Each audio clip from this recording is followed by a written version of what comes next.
Hi, I'm Madison. I'm a 28-year-old graphic designer living in Portland, Oregon. I thought I knew my family pretty well after all these years. But Christmas Eve 2023 taught me that sometimes the people closest to you can become complete strangers in the span of a single dinner conversation. It started like any other Christmas Eve.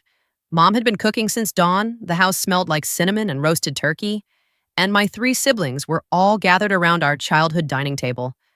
There's something magical about coming home for the holidays, that familiar chaos of everyone talking over each other, Dad trying to carve the turkey while telling the same old stories, and Mom fussing over whether we had enough food. I'd driven up from Portland that morning, bringing homemade cookies and a bottle of wine I'd been saving for a special occasion. My older brother Jake was there with his wife Sarah and their twin boys. My sister Emma had flown in from Chicago with her fiancé, and my youngest brother Chris was home from his first semester of college looking taller than I remembered. Everything felt normal. Everything felt like home. But right after dinner, when we were all sitting around the living room with our bellies full and the kids playing with their new toys, Dad cleared his throat in that serious way he does when he's about to make an announcement. He reached into his jacket pocket and pulled out a thick manila envelope. "Kids," he said, his voice unusually formal.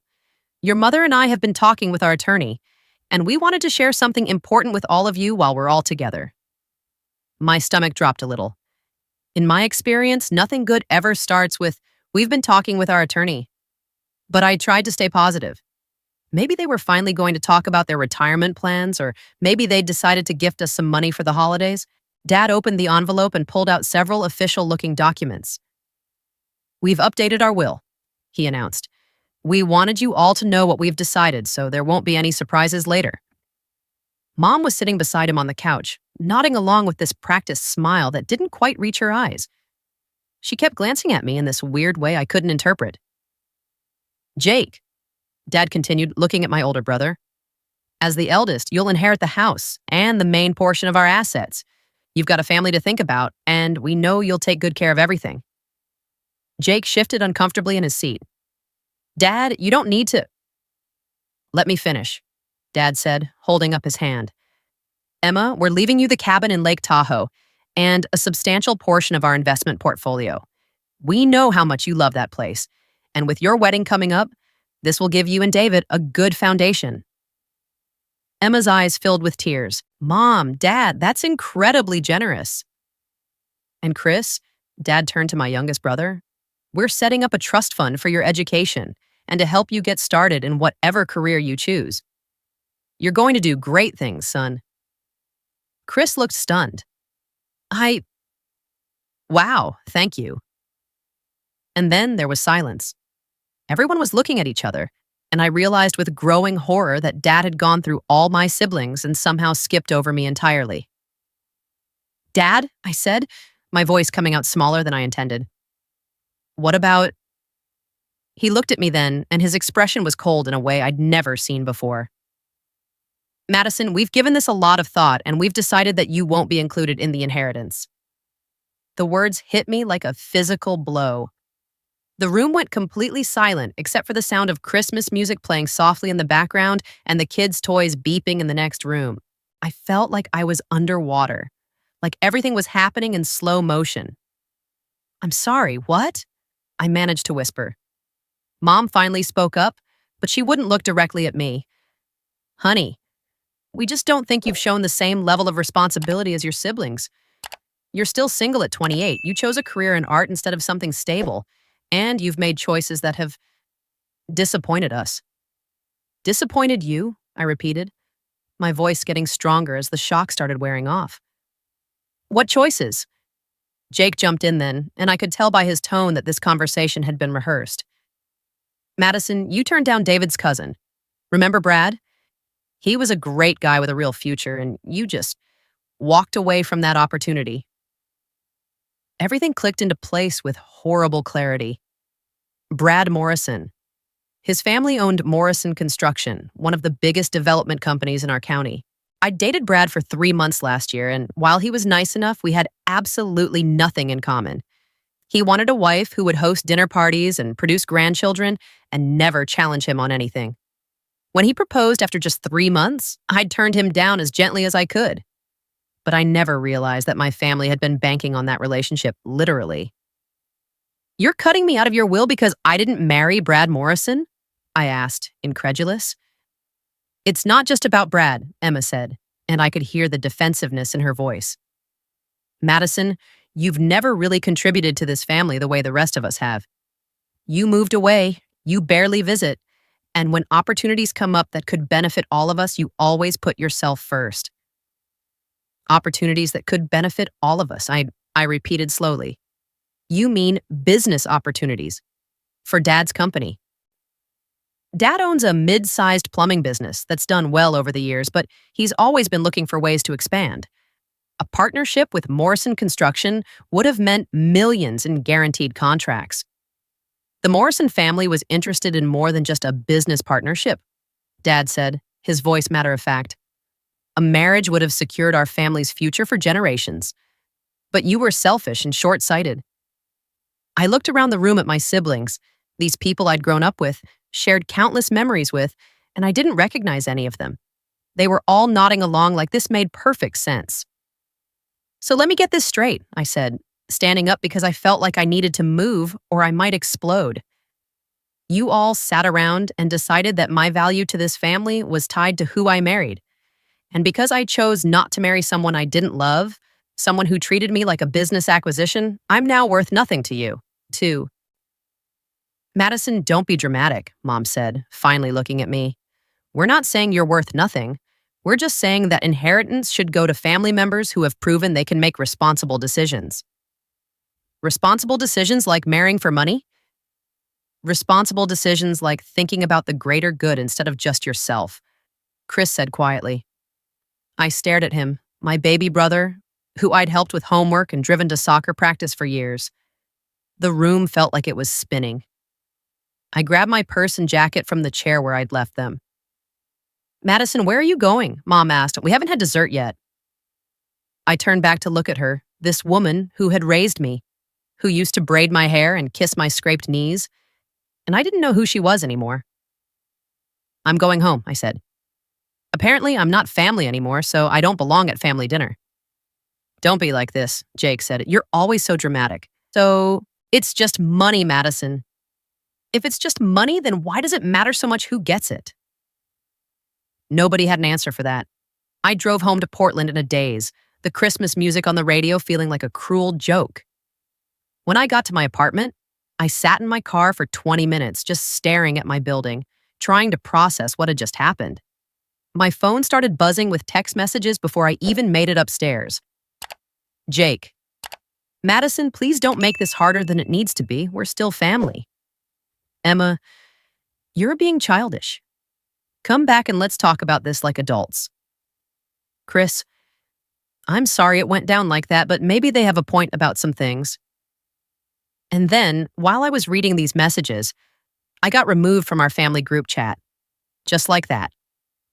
1 minute I was part of the conversation, and the next minute I was on the outside looking in. Over the next few days, the messages kept coming. Not apologies, mind you. Just more attempts to make me understand why I was the problem. Mom, honey, we love you, but you need to understand that actions have consequences. If you change some things about your lifestyle, we could reconsider. Emma, Madison, I'm having my engagement party next month. It would mean a lot if you could put this behind us and be there. Jake, Dad's really hurt by how you reacted. Maybe you should apologize. I should apologize for what? For not prostituting myself for the family business? The worst part was how normal they all acted about it. Like they just told me I wasn't invited to a casual dinner, instead of informing me that I was no longer considered worthy of being their daughter and sister. On New Year's Eve, Emma called me. Madison, I really need you to get over this, she said without even saying hello first. David's family is starting to ask questions about why you're not coming to any family events. It's embarrassing. Embarrassing for who? For all of us.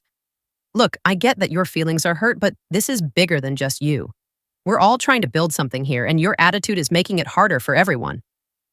My attitude? Yes, your attitude. You've always been the difficult one, Madison. Even when we were kids, you had to make everything about you. You couldn't just go along with what was best for the family. I hung up on her. That night, alone in my apartment while the rest of the city celebrated the new year, I did something I hadn't done since I was a teenager. I called my grandmother's old number, even though she'd passed away 5 years ago. I don't know why. I guess I just needed to hear her voice, even if it was just her old voicemail message, but the number had been disconnected. That's when I remembered the music box. Grandma Rose had given it to me when I was 16, right before she got really sick. It was this beautiful antique thing with intricate carvings and a tiny ballerina that danced when you opened it. She'd insisted I take it home with me that day, even though Mom protested that I was too young to take care of something so valuable. "That girl has an old soul," Grandma had said, pressing the music box into my hands. "She'll understand its worth." I'd kept it on my dresser all through high school and college, and when I moved to Portland, it came with me, but I hadn't opened it in years. It just sat on my bookshelf, a pretty reminder of the grandmother who always made me feel special. That night, grieving my family and my grandmother all over again, I took the music box down and opened it for the first time in probably 3 years. The tiny ballerina sprang to life, spinning slowly to the tune of Für Elise. But as the melody played, I noticed something I'd never seen before. There was a tiny piece of paper tucked under the ballerina's base. I carefully lifted the mechanism and pulled out what turned out to be a folded note in my grandmother's handwriting. "For my strongest granddaughter," it read. "When you're ready to know the truth about our family, look for what I left you in box 247. The key is where it always was. I love you more than words can say. Grandma Rose." I stared at the note for a long time, my hands shaking.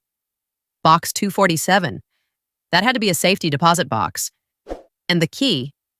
I examined the music box more carefully and found a tiny hidden compartment in the base that I'd never noticed before. Inside was a small brass key. The next morning, I drove to First National Bank, where my family had always done their banking. I'd been there dozens of times over the years with my parents for various things, so the staff knew me. "Hi, Madison," said Mrs. Patterson, the branch manager who'd been there since I was little. "What can I do for you today?" I showed her the key and told her about box 247. She led me downstairs to the safety deposit box area and used her master key along with mine to open the box. Inside, I found a manila envelope thick with documents, and on top was another note from Grandma. "Madison," it read, "if you're reading this, it means something has happened that made you need to know the truth. Your grandfather and I weren't just in love, we were business partners. Everything your father thinks he built started with money that was legally mine. The documents in this envelope prove it. There's also a copy of my real will in here, the one I made before I got sick, before your father started influencing my decisions. I left you much more than a music box, sweetheart. I left you the truth. Use it wisely. All my love, Grandma Rose." My hands were shaking as I went through the documents. Bank records, business partnership agreements, property deeds, all showing that Grandma Rose had been a full partner in the business that eventually became Dad's plumbing company. More than that, she'd contributed the majority of the startup capital. And then I found the will. Grandma's original will, dated 2 years before she died. In it, she left me not just the music box, but also her share of the business, which, according to these documents, was substantial. She'd also left me her half of several properties I didn't even know the family owned. But the will that was read after she died was completely different. In that version, everything went to Dad, with small token amounts to the grandchildren. I spent the rest of that day researching, making copies, calling lawyers. By evening, I had a pretty clear picture of what had happened. In the last months of Grandma's life, when she was on heavy medications and not always lucid, someone had convinced her to change her will. The signatures looked questionable at best, and I had an idea for a gift my family would never expect. 3 days later, on January 3rd, I got a text from Emma. "Family dinner Sunday for Dad's birthday. You need to be there. This has gone on long enough." I texted back, "I'll be there, and I'm bringing a gift for Dad." That Sunday, I drove back to my childhood home for the first time since Christmas Eve. I brought Grandma's music box with me, along with copies of all the documents I'd found. When I walked in, everyone was in the living room, and the conversation stopped dead. Mom looked nervous, Dad looked annoyed, and my siblings looked like they'd rather be anywhere else. Madison, Mom said carefully, we're so glad you decided to come back.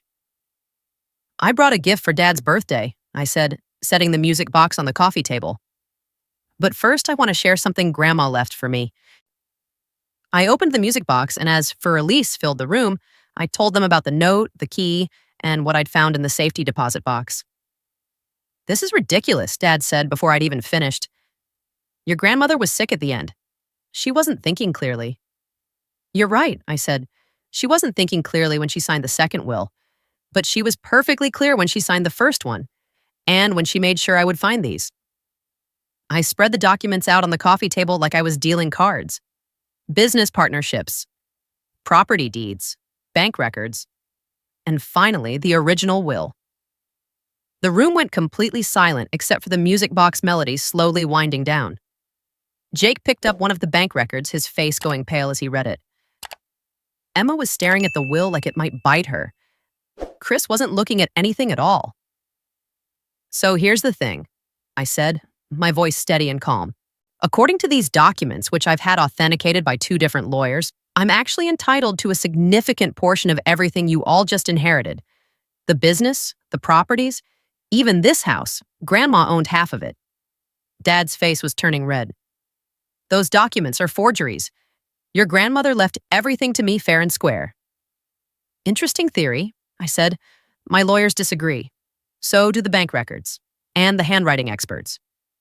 Your lawyers? Mom whispered. Oh, yes. Did I mention I've filed a formal challenge to Grandma's will and that I'm pursuing a civil case for fraud? That's my gift to you, Dad. The truth. Finally. The music box had stopped playing and the silence was deafening. Madison, Emma said quietly, what do you want? I looked around at these people who had raised me, who had cut me out of their lives over a business deal, who had tried to gaslight me into believing I was the problem. I want what Grandma intended for me to have, I said, and I want an apology, a real one. This is blackmail, Jake said. No, I replied, closing the music box. Blackmail would be threatening to expose this if you don't give me something I'm not entitled to. This is just me claiming what was already mine. I stood up to leave, but before I reached the door, Dad called out. Madison, wait. I turned back. What will it take to make this go away? And that's when I knew that everything I'd discovered was true. If they were innocent, they would have been outraged. They would have been demanding proof, calling their own lawyers, fighting back. Instead, they were trying to negotiate. It won't go away, Dad, I said. But it doesn't have to destroy the family either. We can handle this privately, work out an agreement that honors what Grandma actually wanted, or we can handle it in court where everything becomes public record. I left them with that choice and drove home with Grandma's music box in the passenger seat, its melody still echoing in my head. The gift I'd given them wasn't revenge. It was the opportunity to do the right thing before the truth came out anyway. Whether they'd take that gift or not remained to be seen. I didn't hear from my family for exactly 9 days after I left them, with Grandma's documents spread across their coffee table. 9 days of complete silence, which honestly felt like the longest stretch of peace I'd had in months.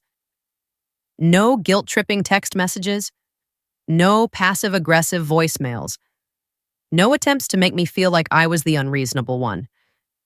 But I wasn't naive enough to think they were just going to accept defeat quietly. On the 10th day, my phone rang at 7 a.m. It was Jake. Madison, we need to talk, he said without any greeting. His voice sounded strained, like he hadn't been sleeping well. I'm listening. Not over the phone. Can you meet me for coffee? Just me, not the whole family. I agreed to meet him at a neutral location, a Starbucks halfway between Portland and home. When I walked in, Jake was already there, looking older than I'd ever seen him. His usually perfect hair was disheveled, and there were dark circles under his eyes. You look terrible, I said, sitting down across from him. Thanks, he said dryly. Madison, we need to figure this out. We? Since when is this we? 10 days ago, you were telling me I was being dramatic and selfish. Jake rubbed his face with his hands. Look, I've been doing some digging of my own since you left. I talked to some people who knew Grandma. went through some old papers Dad had stored in the garage. He pulled out a manila folder and slid it across the table to me. I think you're right. Inside the folder were more documents. Old letters between Grandma and Grandpa, business correspondence from the early days of the company, even some photographs of Grandma at job sites wearing a hard hat and holding blueprints. She wasn't just Grandpa's wife, Jake said quietly. She was his partner in every sense of the word. She had a degree in business administration from Portland State. Did you know that? In 1965, when women barely went to college at all. I stared at a photograph of my grandmother, probably in her 30s, standing next to my grandfather in front of a construction site. She looked confident, professional, completely in her element. Dad never told us any of this, and I said, no, he didn't, and I'm starting to understand why. Jake leaned back in his chair. Madison, if your lawyers are right about that will being forged, we're not just talking about money. We're talking about Dad potentially going to prison. The weight of that statement settled between us. I'd been so focused on proving I was right, on getting justice for what they'd done to me, that I hadn't fully considered the criminal implications. What are you saying, Jake? I'm saying maybe we can work something out, privately, before this gets out of hand. Work something out like what?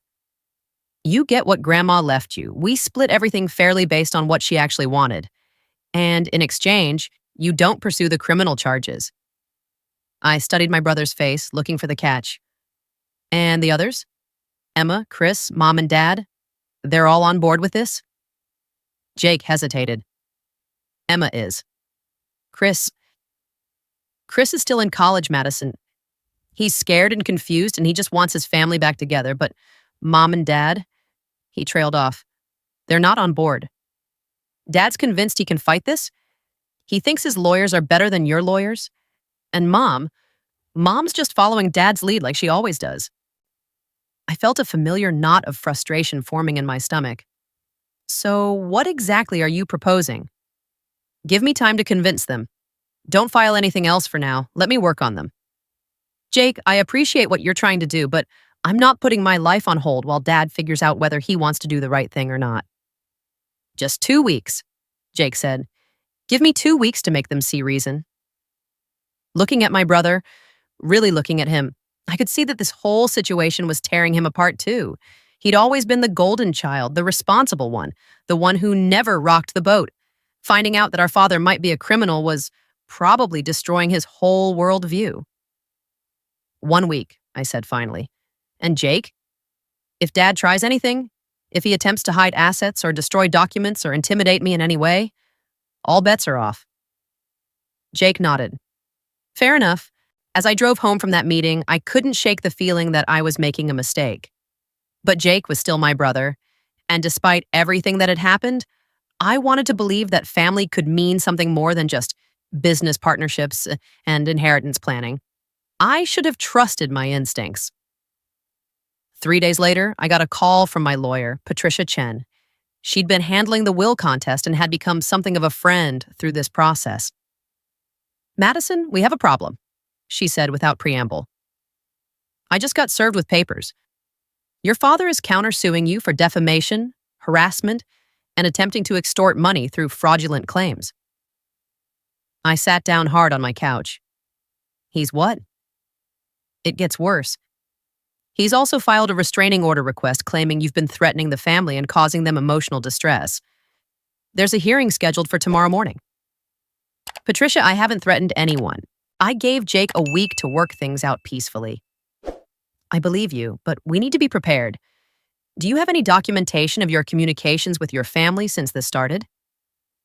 I spent the rest of that evening gathering text messages, call logs, emails, anything that could prove I hadn't been threatening or harassing anyone.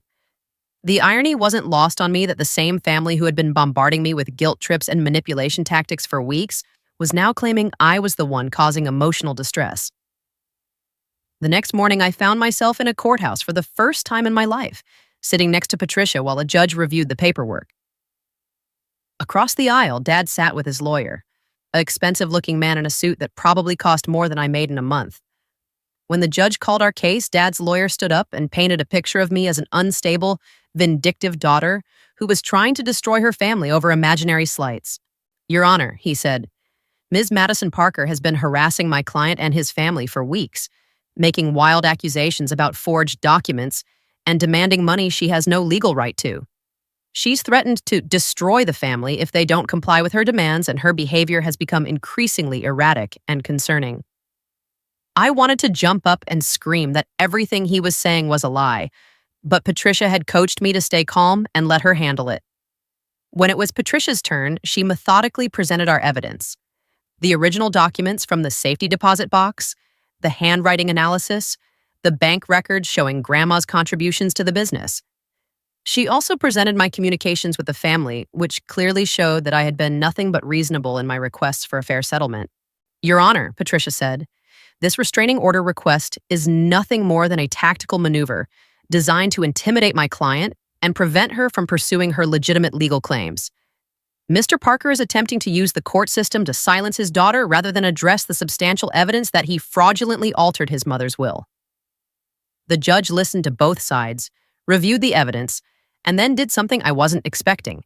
He asked to speak to me directly. Ms. Parker, he said, these are serious allegations you're making against your father. Do you understand the potential consequences if you're wrong? Yes, Your Honor, I said, standing up. But I also understand the consequences of staying silent when someone commits fraud, even if that someone is family. And what is it that you want from this situation? I want what my grandmother intended me to have. Nothing more, nothing less. I've offered to settle this privately multiple times, but my father would rather fight it in court than admit what he did. The judge looked at the documents for a long moment, then back at Dad's lawyer. I'm denying the restraining order request, he said finally.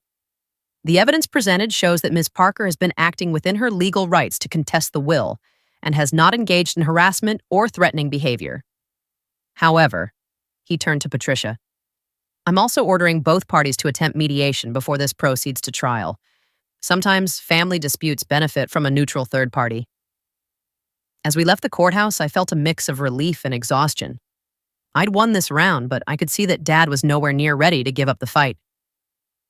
Madison, Patricia said as we walked to our cars, I need to warn you about something. Your father's lawyer is good and he's expensive. This could get very ugly very quickly. How ugly? They're going to try to discredit you personally, your lifestyle, your relationships, your mental health. Everything is going to be fair game. Are you prepared for that? I thought about everything that had led to this moment. Being cut out of the will on Christmas Eve. Being told I wasn't worthy of being part of the family. Being gaslit and manipulated and made to feel like I was the problem. Let them try, I said. I'm done being ashamed of who I am. The mediation was scheduled for the following week. It was held in a conference room at a downtown law office, with a retired judge acting as mediator. The setup was supposed to be informal, just family members and lawyers sitting around a table trying to work things out. But when I walked into that room, I realized that family was a relative term now. Dad and Mom sat on one side of the table with their lawyer. Jake was there, but he looked uncomfortable and kept avoiding eye contact with me. Emma had flown in from Chicago, and she looked like she'd rather be anywhere else. Chris was notably absent. Apparently, they'd decided he was too young to be involved in the adult discussions. I sat on my side of the table with Patricia, and suddenly felt very alone. The mediator, Judge Harrison, explained the process and asked each side to present their position.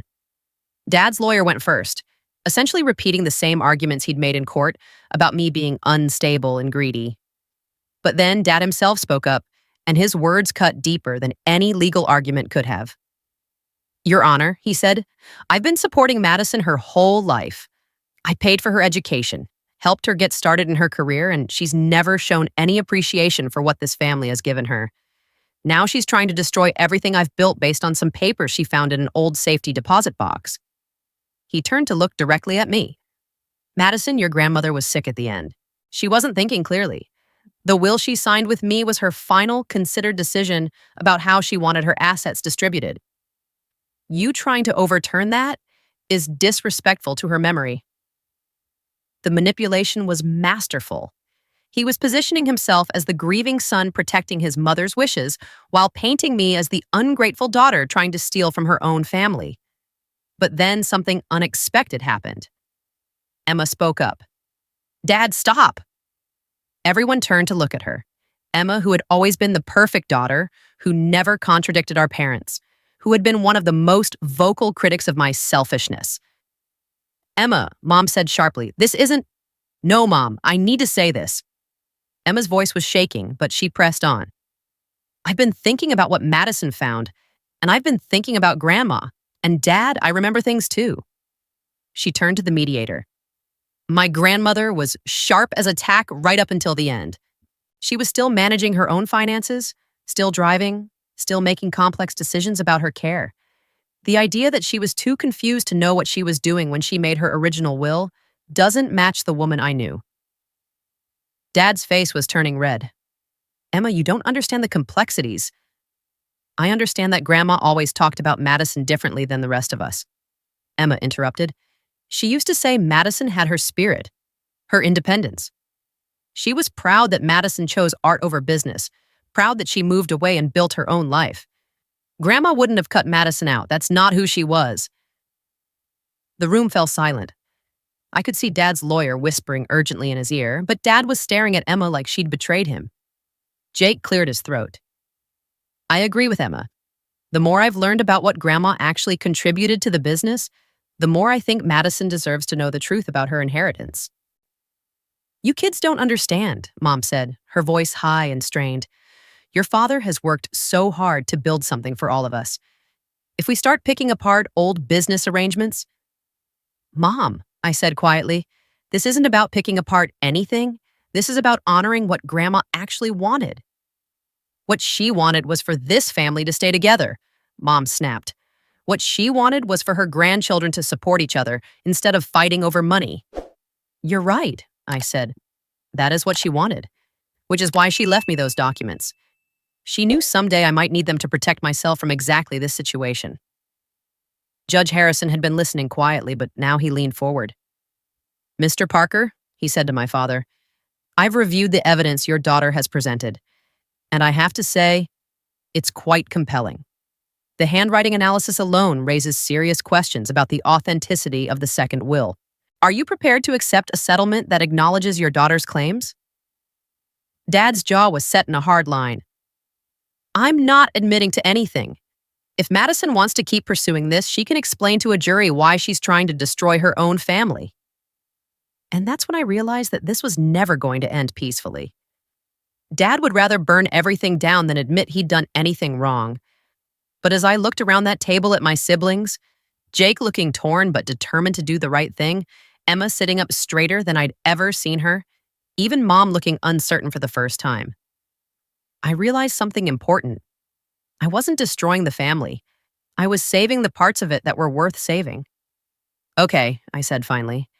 "If that's how you want to do this, Dad, then that's how we'll do it. But understand this, I'm not backing down. Grandma made sure I'd have what I needed to fight this battle, and I'm going to honor her by seeing it through." As we filed out of the conference room, Emma caught up with me in the hallway. "Madison," she said, "I'm sorry. I'm sorry about Christmas Eve. I'm sorry about everything I said to you.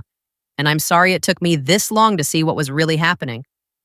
I hugged my sister for the first time in months. "Thank you for speaking up in there." "Jake and I have been talking," she said. "Whatever happens with the legal stuff, we want you to know that you're still our sister. That hasn't changed." "What about Mom and Dad?" Emma's expression darkened. "I think Mom will come around eventually, but Dad?" She shook her head. "I don't know, Madison. I think he's in too deep now to back down." 3 months later, we went to trial. The local newspaper picked up the story. Family business empire built on forged will. And suddenly our private family drama became public entertainment. The trial lasted 2 weeks. Patricia presented our evidence methodically and thoroughly. The handwriting experts testified that the signatures on the second will were highly questionable. The bank records spoke for themselves. Character witnesses who had known Grandma testified about her mental acuity right up until she died. Dad's lawyers tried to discredit everything. They brought in their own handwriting experts who disagreed with ours. They suggested that Grandma might have been influenced by medication. They painted me as a bitter daughter who had turned against her family for money. But in the end, the evidence was overwhelming. The jury found that the second will was indeed fraudulent, and that Grandma's original will should be honored. I was awarded not just the inheritance Grandma had left me, but also damages for the emotional distress caused by the fraud. As the verdict was read, I looked across the courtroom at my parents. Mom was crying quietly, but Dad's face was stone. Even in defeat, he couldn't admit he'd been wrong. But Jake and Emma were sitting in the row behind them, and when our eyes met, they both smiled at me. That meant more than any amount of money ever could. 6 months after the trial, I used part of my inheritance to open my own graphic design studio. I called it Rose Creative in honor of my grandmother. The music box sits on my desk, and sometimes when I'm working late, I open it and let the melody of Fur Elise fill the quiet office. Emma and I have dinner once a month now. Jake brings his kids to visit me in Portland, and they love hearing stories about their great-grandmother, Rose. Chris graduated college last spring, and I was there to watch him walk across the stage. Mom and I talk occasionally, awkward phone calls where we dance around everything that happened but slowly try to rebuild something. She's never apologized, not directly, but she's stopped trying to make me feel guilty for pursuing the truth. Dad and I haven't spoken since the trial ended. Maybe someday we will, but I'm not holding my breath. Some bridges once burned can't be rebuilt. But I learned something important through all of this. Family isn't just about blood or shared history. It's about the people who stand by you when things get difficult, who choose to do the right thing even when it's hard, who love you for who you are instead of who they want you to be. The gift I gave my family that Christmas wasn't revenge or punishment. It was the truth. And while the truth destroyed some relationships, it also strengthened others and helped me understand who I really am. I am Rose's granddaughter. I am stronger than I knew. And I am finally, truly free.